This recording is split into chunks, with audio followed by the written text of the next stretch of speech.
Assalamualaikum warahmatullahi wabarakatuh. Di sini saya Karyanti Jayanti dengan NIM K76244046 dari Fakultas Keguruan Ilmu Pendidikan Program Studi Pendidikan Ekonomi akan menjelaskan materi terkait dengan kurs dan sistem keuangan internasional.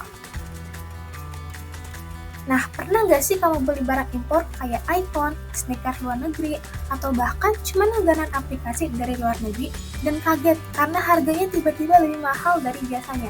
Padahal harga barang itu sendiri di negaranya nggak berubah loh. Nah, teman-teman, itu semua terjadi karena satu hal, yaitu kurs atau nilai tukar mata uang. Tapi kamu tahu nggak sih, kurs itu ada dua macam loh, yaitu kurs nominal dan kurs real. Nah, langsung aja kita masuk ke materi pembahasannya.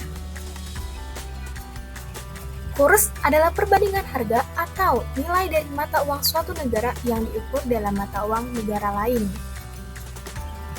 Selanjutnya, apa sih kurs nominal dan kurs real itu? Kurs nominal merupakan harga relatif dari mata uang dua negara atau nilai yang digunakan seseorang saat menukarkan mata uang suatu negara dengan mata uang negara lain.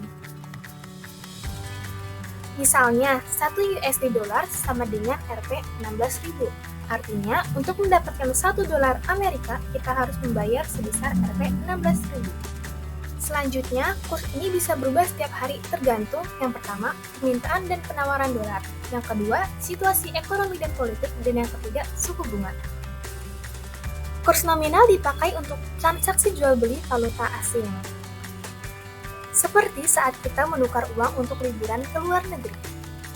Tapi, kurs nominal belum tentu menggambarkan daya beli yang sebenarnya. Nah, disinilah kita perlu melihat kurs real. Kurs real memperhitungkan harga barang dan inflasi. Kurs real adalah harga relatif dari barang-barang di antara dua negara, atau nilai yang digunakan saat menukarkan barang dan jasa suatu negara dengan barang dan jasa negara lain. Jika harga barang di Indonesia naik cepat dan harga di Amerika Serikat tetap, maka meskipun kurs nominal tetap, kurs real bisa berubah. Kurs real menunjukkan berapa banyak barang luar negeri yang bisa dibeli oleh penduduk suatu negara dibandingkan barang dalam negeri. Nah, misalnya 1 USD sama dengan 15.000. Harga satu burger di Amerika Serikat sama dengan 5 dolar. Dan harga burger di Indonesia sama dengan 35.000. Maka, kurs real sama dengan 15.000 dikali 35.000 dibagi 75.000 sama dengan 7.000. Dan kalau kurs terus berubah-ubah, bisa bikin ekonomi nggak stabil loh. Harga barang bisa naik turun, investor bingung, dan eksportir rugi. Makanya, negara butuh yang namanya kebijakan stabilisasi kurs.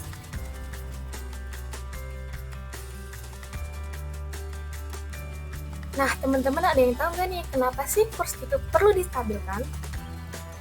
Coba teman-teman bayangin, kurs tiba-tiba naik drastis. Dulunya 1 USD itu 15.000. Namun sekarang 1 USD itu naik jadi 17.000. Hal tersebut menyebabkan harga barang impor, misalnya HP, bahan baku, jadi lebih mahal. Nah, ini bisa menyebabkan inflasi dan mengganggu ekonomi. Terus, bagaimana ya cara menstabilkan kurs? Nah, langsung aja kita masuk ke cara menstabilkan kurs. Yang pertama adalah intervensi bank.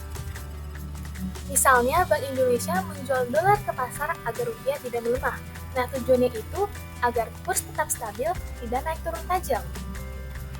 Yang kedua yaitu kebijakan suku bunga. Bank Indonesia bisa menaikkan suku bunga agar investor tertarik menaruh uang di Indonesia, sehingga permintaan rupiah akan naik dan kurs juga ikut menguat. Yang ketiga yaitu menjaga kepercayaan investor. Hal-hal yang bisa dilakukan untuk menjaga kepercayaan investor, yang pertama, pemerintah menjaga anggaran. Yang kedua, menghindari hutang yang berlebihan. Dan yang ketiga, menciptakan stabilitas ekonomi. Nah, gimana nih teman-teman? Sekarang kalian udah tahu kan perbedaan kurs nominal dan kurs real, serta bagaimana pemerintah menjaga kestabilan kurs. Tetap semangat belajar ekonomi dan sampai jumpa di video selanjutnya. Bye!